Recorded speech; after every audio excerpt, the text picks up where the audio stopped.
Ladies and gentlemen, welcome back to Talking Numbers. It's my Talking Numbers Property Plus series. My name's Paul Jansz, and we hope you're enjoying the series. This is episode number 6, which is exciting. This series is brought to you by Virtual Financial and Jay Anderson Property, and I've got the pleasure of chatting to Jay Anderson in a little bit more detail today, just to give you a bit of an idea of what we've been going through. If you're picking it up right now at episode 6, that's cool. We've had 5 that have, we've spoken about some fantastic things to date. Our last episode, we went into a lot more detail with regards to your experts, where, what, when to buy, the value of a property manager. And again, this whole series is about educating all of you that are listening to this. So if you're in the car, fantastic, listen to it. The great part about this is you can go back, you can listen to it again, you can take some notes. That's probably how I learn. I tend to take notes and then it sinks into my little brain a little bit further. But more importantly, it's the information that we're providing you. So I really hope you're enjoying this new series of Talking Numbers Property Plus. Jay Anderson, welcome back. Always a pleasure, and looking forward to this one. Yeah, absolutely, because it's in your wheelhouse. So Today we're going to talk about why we would use a buyer's agent. And look, I suppose just to kick things off a little bit, and I've been lucky enough to, one of my best friends is a buyer's agent.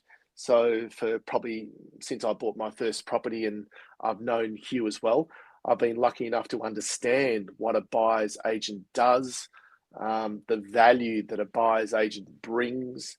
And it's the old scenario, if you do value, and I know you're going to delve a little bit deeper into this, mate, but if you value your own time, I know people that have, I know friends of mine, very good friends of mine that have done this themselves, and the hours and hours and hours and hours you put into trying to find the right property is, this is where you've got to think about what other experts can you use. And if you don't know about it, we're going to delve into it a little bit deeper about it today. So let's start with, what is a buyer's agent? Yep, good place to start. Good place to start. So I guess, true to the name, buyer's agent. Buyer's agents work exclusively for the buyer in the real estate process. So our role as buyer's agents is essentially to offer prospective property buyers guidance through every stage of the property purchase journey.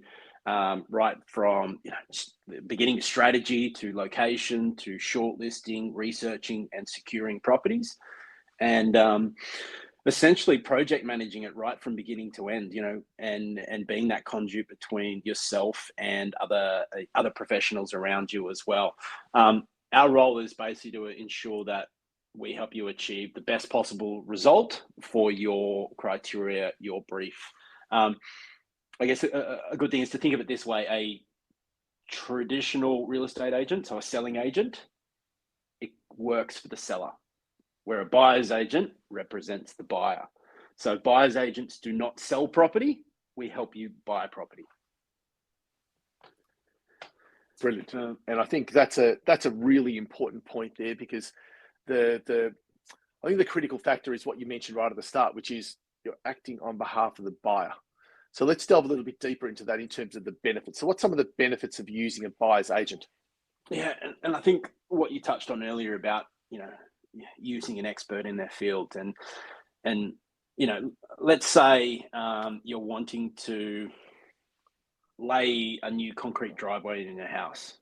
I don't know what your experience is in concreting, Paul, but if you wanted to, you could. You could go into Google, you could YouTube it, you could kind of read some books and learn how to do it. The time that would take in for you learning and understanding it would obviously take quite some time. Yep. The quality of job that you would do versus someone who's been doing it for 10, 20 years and is experienced is probably not going to be as good. So, we value experts all through our life, whether it's, getting a new driveway done, whether it's getting a service done on our car. If we're feeling sick, we go to a doctor, again, an expert in that field. When it comes to doing our tax, we engage an accountant because they're the expert in their field. So we use and value these experts all around ourselves in everyday life. But when it comes to what can be the largest financial decision of your life, buying a home, and it is a huge, huge expense, often people think, oh, I'll just do this myself. When in terms of kind of risk, the risk can be huge of getting it wrong. So, I think some of the benefits is, number one, we are an expert in our field. That's that whole, it takes 10,000 hours to become a master of something. I've well and truly clocked up my 10,000 hours. Yeah. A good analogy that I use sometimes is, can you imagine going to court, and the person that is suing you, you're trying to ask that same lawyer to represent you as the person who's suing you. And the reason I say it that way is often buyers go, oh, well, a real estate agent can help me. But again, you've got to remember, a real estate agent has a legal obligation to get the highest possible price and the best terms for the seller. They're not there to help the buyer. They are there to get the highest possible price from the seller. Very, very good point. That is the person who's paying them, right? So it's, imagine going to court, you're being sued, and then you're going to ask the lawyer who's suing you, oh, mate, can you represent me as well? It just wouldn't make any sense. You wouldn't do it. Correct. Or the thought of, you know what, I can self-represent, I'll do it myself. But you're going up a trained, experienced professional. So using that court analogy again, it's like going to court. You're going up against a experienced barrister or something like that. You've got no real understanding or experience in law, and you're going in to self-represent. Well, he's going to eat you for breakfast. So we work exclusively. Our sole position is exclusively for the buyer and to get the best possible result. A thing that not all buyers agents do, but there's quite a few that do. We can provide mentorship through the process as well. So I always ask clients when they sign up, how actively involved do you want to get? I've got some clients who are professionals, high income earning professionals that just don't have the time to do it, and say, Jay, we're paying you to do it. You go do it. Tell us what we need to do, when, and we'll do it. I've got other ones who are going, you know what? I really like the idea and I'd love to become an experienced property investor. Can we learn through the process? So I'm complete open book with my business, as a number of other buyers agents are as well, and providing guidance and education and kind of showing why we're doing things. So there's nothing more that I love than if I have a client who I've helped buy a number of properties and then them start trying to do it themselves from the knowledge that they've gained. I think that's great. Negotiating on a property is a big one. I'm negotiating on property almost every day of the week. So knowing how to position our client's offer in the right way by getting the right information from the seller or from the agent, which can put us in a stronger position. That can be, we often save more than our fee just in the negotiation alone. So, we are negotiating on property all the time. I think the average ownership of most people for a property in Australia is they buy a property once every 7 to 10 years. So let's say the average Australian is negotiating on a property once every 7 to 10 years, when I would be negotiating on maybe 4 or 5 properties a week. So there's a big difference there. Yeah. The insight on the current market conditions. We're out on the ground. This is what we do every day of the week. So we understand the small little things that are happening in each market. Whether it's the change in buyer demand over a period of few weeks, or where we can get a little bit more granular into data and going, well, average days on market in this suburb is currently 39 days. This property has been on the market for 52 days. That starts telling us a bit of intel and information. Maybe it's priced too high. Maybe there's some pressure on the vendor that they're, unsure about, are they going to sell? And all this information can help us position to negotiate on that property and try and secure it for a better result for our client. maybe, finally, without kind of, I could chat on this topic for hours. Yeah. Another big benefit is, when you sign up with a buyer's agent, you're immediately tapping into their network of trusted service providers. So, if you need introductions to other professionals, conveyancer, solicitor, building and pest inspectors, property managers, good accountants if you don't have an accountant, financial advisors, all of that stuff. Buyers agents have a network of these trusted professionals that they've worked with for a long period of time. They know how they work. So rather than you Googling, who's a good property manager in the area, or who can do conveyancing in the area I purchased in, you're getting to tap into this kind of network of solid, trusted professionals straight away. Yeah, and I think that's a really important point, because again, you've just mentioned probably 3 or 4 or 5 different professions there that, as a first time investor, you really don't have any idea. You're hoping and trusting the people, but there's nothing better than the old recommendation, the referral. That's where it builds another layer of trust. Yeah. Which is important. Then, like you mentioned before with real estate agents, I think the differentiation there is, I think, super important to understand, where one's acting for the buyer, one's acting for the seller, and let's not get that confused. So that is really important. Mate, tell me about the sorts of qualifications that you would need to be a buyer's agent. What do you need? Yeah, so for the most part, it's still a unregulated industry. So the requirements do vary state to state, but essentially it's a buyer's agent needs to hold a real estate license. So go and get a real estate license. In the real estate licensing process and the course, they learn about trust accounting, property management, selling a property. Actually, not too much about being a buyer's agent. And why I'm saying that is there's nearly 2,500 buyer's agents in Australia at the moment. The next level of qualification, which is not a minimum requirement yet, but we are doing a big push for it, is what we call a QPIA, which is a qualified property investment advisor. Right.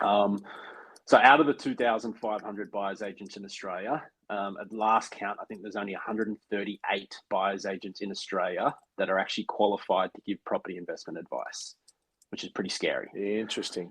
So the QPIA has basically been built on the framework of the RG 146 about giving financial advice and stuff like that. So yes. If you are looking at engaging a buyer's agent, especially for an investment property, and you're wanting some guidance around strategy and stuff like that, it's really important that you make sure that they hold the QPIA, or qualified property investment advisor qualification. Okay, interesting. So is that something that an agent would typically show you up front? Is it's a part of the choosing process, or is that something you need to ask for, you think? I think most people that are part of PIPA, which is the Property Investment Professionals of Australia, have that qualification, will have it on their website or their email signature or something like that. But I think it's a very good question to ask, and just understanding the reason and the importance of actually somebody having that qualification if they are giving advice around property investment. Yeah, good point. Good point.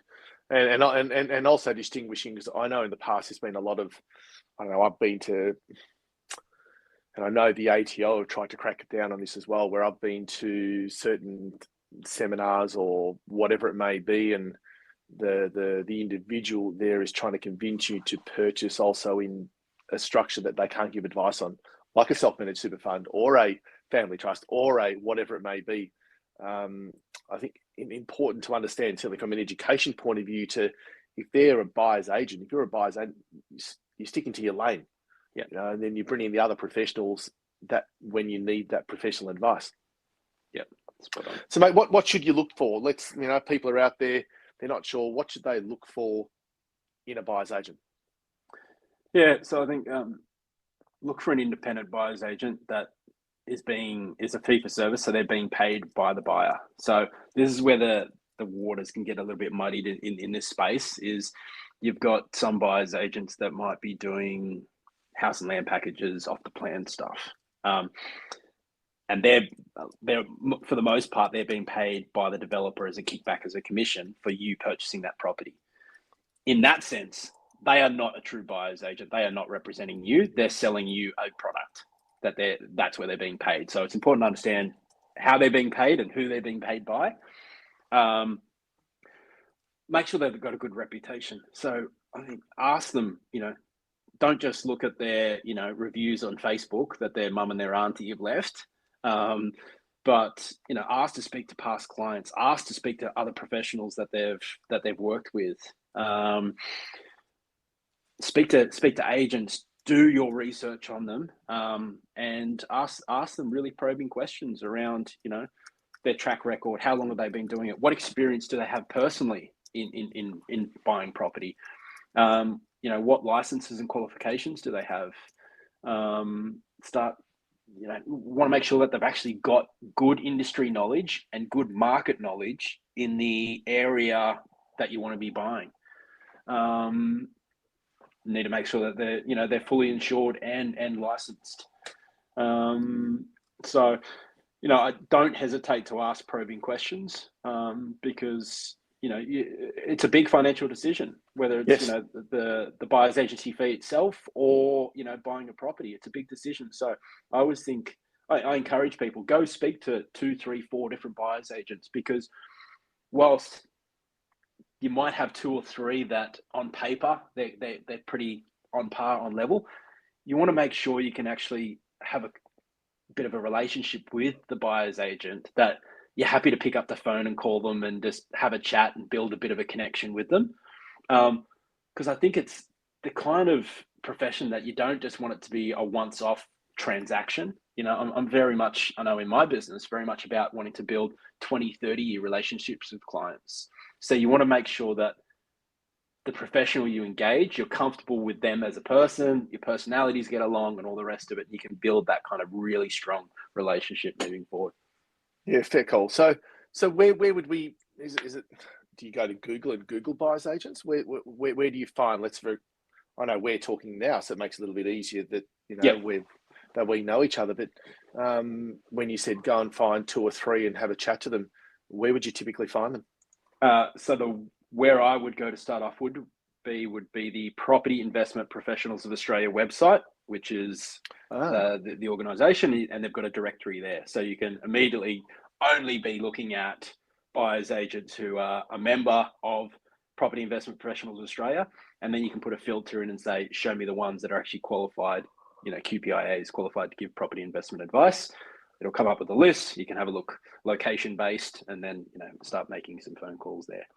Okay, interesting. And look, I know, I think I mentioned this in previous episodes as well, that you sort of look at this and your buyers agents. While I've known, because Hugh's obviously one of my best friends, and now I know you, is I've known about you, but I suppose shows like the block on Channel 9 or whatever, where it gets to auction day and they're bidding on behalf of investors, and these properties are going for $3 million and whatever it may be.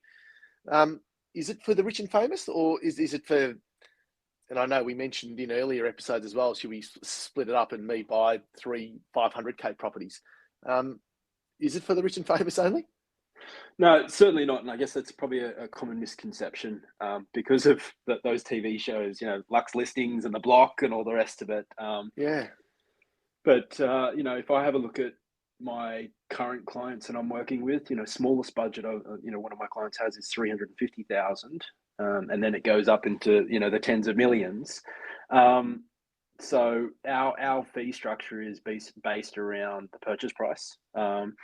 So different buyers agents might target different segments of the market. So you might have buyers agents that just want to focus on the sub $600,000 investment properties, and you've got other buyers agents that just want to focus on the 5 million plus properties, or you've got ones that cover a bigger range, but certainly not just for the rich and famous. I've got plenty of kind of blue collar, hardworking, families and singles and individuals that we've helped build great property portfolios over the years. So it's certainly something for everyone, and the fees and the pricing is structured accordingly to the client's budget and the purchase price. Brilliant. Is there anything we've missed in here? Because I think we've covered a fair bit. What is a buyer's agent? The benefits, qualifications. What do you look for? Is it for the RNF? I guess some different services that buyer's agents can offer. So there's a full complete service, which might be right from beginning of strategy to suburb recommendation, shortlisting, a complete end-to-end package. Or there might be more of a limited package where it's, hey, we've found this property, but just need help negotiating on it because we've missed out on so many and we think we're messing up when it comes to negotiating on the property. So, there is a limited service offering as well. Or even right down to just auction bidding. So we do a just auction bidding service. So that's where let's say, Paul, you found a place, it's going to auction, the nerves are just too much, and you just don't feel comfortable going to auction. You've missed out on a few already. You may even be interstate or overseas. You can engage us just to go in and bid on your behalf. So we use different strategies and tactics during the auction and the lead up to the auction to try and put you in the best position, which would actually be a great podcast later on, talking about the auction dynamics and tips and tricks. But yeah, so we can do that. And the great thing with that is you and I can sit down in the days before the auction and have a clear conversation when you're thinking clearly and not caught up in the hype and the emotion on auction day, to talk about your max budget. What is your walkaway price? If it goes over this amount, you're glad you walked away. We can have a look at comparables, what we think the property is worth, where do we think's good buying, where do we think's true market value, where do we think is overbuying? Have a really detailed conversation around that. And, in many cases, my clients don't even come to the auction on auction day because they don't want to get caught up in that emotion. So they might sit at the cafe down the street and, and I'm under clear instructions in terms of what their max budget is. And we go through that way rather than them getting caught up on the day and paying, more and calling, mum and dad or the brother or something, going, if I sell the car, we could do this, and remember that money you owed me, and we could pull the kids out of private school and do this, and you start trying to make these big life decisions on the spot in the heat of the moment. So the auction bidding service itself is a great service on its own. So there's quite a few different services that each buyer's agent do. So don't think that it's just the complete service. And I guess we've spoken a lot about the investor side, but we also help own occupiers as well, which is kind of a completely different process in that an own occupier, if you're wanting to buy your family home, what suburbs you want to buy in. And then for our role, it's just about breaking down, what are your requirements? So we break it down into 4 categories. Number 1 being, what are the must-haves? What are the non-negotiables? A property for us, for it to be our new family home, has to have this, this, and this, which might be number of bedrooms, number of bathrooms, the suburbs, stuff like that. They're your non-negotiables. The next category is what we call nice-to-haves. You know what? It'd be nice if it had a pool, because we definitely want a pool. But if it doesn't have a pool, as long as it's got space where we could put a pool later on, then we would be okay with it. The third one is what we call deal breakers. So look, if we find you a house that ticks all your boxes, but it's on a main road or backs onto a train line, it's a deal breaker. Not going to do it. If it's right next to under high voltage power lines or whatever it may be, that's the stuff that falls under that deal breaker category. And then the fourth one is what we call not ideal. Look, it's not ideal if it's more than walking distance from a cafe. However, if we tick all the other boxes, these are the things we're kind of okay to compromise on. Going through that process not only helps you as a buyer get a lot of clarity, it becomes basically a checkbox once we find properties. Tick, tick, tick, tick, tick, has this, cross, no, reject. But it also helps us understand exactly what you're after and then we can go out to the market, find properties both on and off market.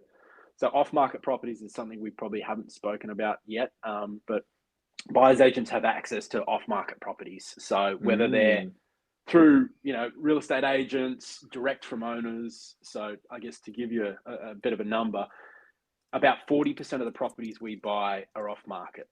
So they never hit realestate.com or domain. Interesting. For an owner occupier, let's say we've gone through that brief with you, Paul, and you've said, these are the 3 suburbs I want to buy in. We'll then go do door knocks, letterbox drops, contact owners direct. The great thing for an owner or a seller is, they might not have to pay a real estate agent selling commission, so it's good for them. And then, we're only negotiating one-on-one. But yeah, the access to off-market properties is a big one, rather than having to fight over, the property with 20, 30 other people. So, yep, fair call. And I think the comment you made before with regards to auctions, and I know, I still remember when Hugh bought my one, I was living in London. So got this call out of the blue, 3:00 in the morning, mate, what do you want to do? We've hit your number. Yep. And I think I still remember saying to him, what do you think it'll go for? He goes, I don't know, but how much more do you want to go? And I think we went an extra $5,000 and we got it. Yeah. So, the ability to communicate, and it's a stressful thing going to auctions. You probably go to a lot of them. So I know selling at auction as well is probably more stressful than buying, I think, but it is. It's an art that you guys, and that's where the ability of using someone like you as a buyer's agent takes a lot of stress out of it for us being the buyer. Yep, certainly. Brilliant. Mate, thanks again.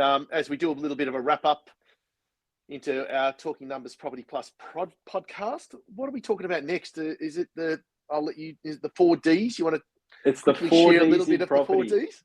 The 4 Ds in property, and I'll just give you a little teaser on it. So the 4 Ds in property are death, disaster, divorce, and debt. So I'll save the rest for the podcast. But it's the 4 Ds in property. Brilliant. Look forward to getting into those 4 Ds and delving a little bit deeper. So, Jay, thanks again, mate. It's been another fantastic episode of Talking Numbers Property Plus, and to all of you again that have been listening to this, we hope you've enjoyed it. There's been a plethora of information there and golden nuggets that have been shared. Go back, have a listen to it, take some notes, start thinking about what you could be doing. And I think, at the end of the day, yes, go into is it PIPA?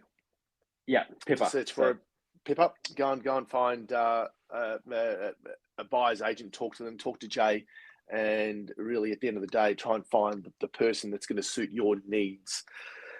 Yeah. Until next time when we're talking about the 4 Ds, thanks again, Jay. And to all of you, enjoy the rest of your day. Talk soon. Thanks. Bye. Bye.